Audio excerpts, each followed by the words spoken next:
beings of Earth, my name is Nancy Jane if you're new, and welcome. Today we are talking about Lammas, how to celebrate it, and the harvest season. We're going to begin right now. Now, this is also known as this big ass long name right here because I'm not going to butcher that. I'm not a good pronouncer outer, so I just call it the short version, Lammas. It's much easier. Now, if you are celebrating this season in the Northern Hemisphere, we're going to be celebrating on August 1st. But if you are in the Southern Hemisphere, we're going to be celebrating that on February 1st. So depending on which hemisphere you live on will depend on when you're actually celebrating Lammas. Now, coming out here, obviously when it is, I live in the Northern Hemisphere. So we're celebrating on August 1st. So what we're actually celebrating is the first harvest. The sun is still here, it's still giving the earth warmth and energy, and the earth is still able to produce food for us. So this is the time where we can take our first harvest from that while she's still providing us with food, because there will be a second harvest in a few months. But as things are being harvested, then plants are going to be able to begin to drop their seeds so that they can come back next year. This is also a time to celebrate any achievements, major achievements, or goals that you've met or made in the past couple of months. So celebrating the hard work that we've done all year to get to this first harvest, the sun still being here, although acknowledging that those colder, darker days are coming soon. They are making their way back to us. Then again, remembering that seeds are dropping to come back next year, so there will always be new life and growth. If you like to decorate in your home, or if you have an altar that you like to decorate, the easiest way is just with colors. So colors like orange, brown, yellow, light gold, I believe black is going to represent the change of the season and the colder, darker days to come.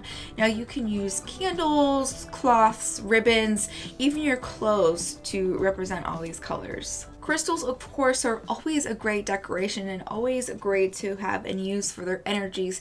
You're going to want to keep them in the same color palette, so citrine, clear quartz is always a good one, but also like green aventurine or pyrite, even tiger's eye are also going to be really great during this time of year. If there are any flowers still blooming around, those are a great decoration, of course, on the dining room table or on your altar. Let those dry, as well as anything else that's been harvested during this harvest season. So corn, any grains, those are also a great decoration. Who wants to talk about food? All grains, so wheat, rye, anything corn related are going to be harvested during this time, as well as fresh berries and fruits, any homegrown vegetables, apples, apple cider, apple pie, apple butter. Apples are also going to be great during this time of year. It's also really great everything is really great, isn't it? It's also really great to cook a home-cooked meal for your loved ones with that homegrown food that you have, or if you want to go pick apples, making something great for your loved ones with those apples that you picked by hand. But what about the fun stuff, the activities? Well, the first activity I have for you is also a decoration, a corn husk dolly. Honestly, I've never made one, and I think I might this year. Maybe we'll do a craft of that together.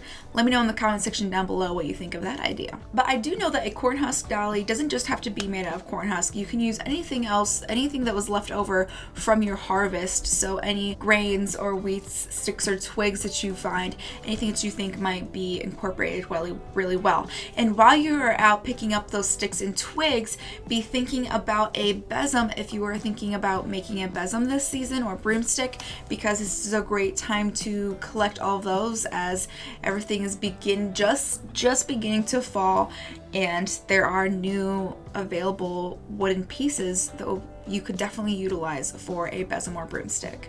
If you take part in Spellwork, this is a great time to cast spells with intention of abundance, connection, or your career, especially anything that you need the sun's power for while the sun is still pretty full and vibrant. This is a good time to utilize the sun while it is still powerful. And if you cast circles, using those leftover grains or twigs or anything like that is another great way to give an extra power boost to your circle that you cast. And while we are aware of the colder, darker days to come, this is going to be our last couple chances to go out and enjoy the outdoors. So definitely go out, go for a walk, go to the beach, pick some flowers like I said before, pick those apples or something like that.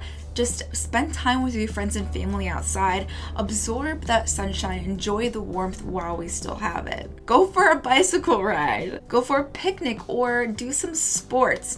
Anything that's outside, go enjoy that sun and warmth while we still can and still have it. If you made it this far in this video, thank you so much. I really appreciate you. Let me know by commenting down below.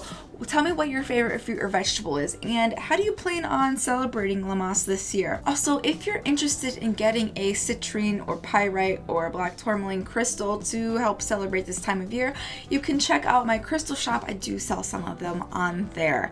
And if you had fun in today's video, be sure to give it a like so that more people can see it in the algorithm. If you're ready, subscribe, follow, share this video out so that more people can enjoy it as well and get hip to the season. And as always, I hope that love, light, and good vibrations find their way to you. Bye guys. Go for a bicycle ride. I mean, what your fruit or vegetable is. What's your fruit or vegetable?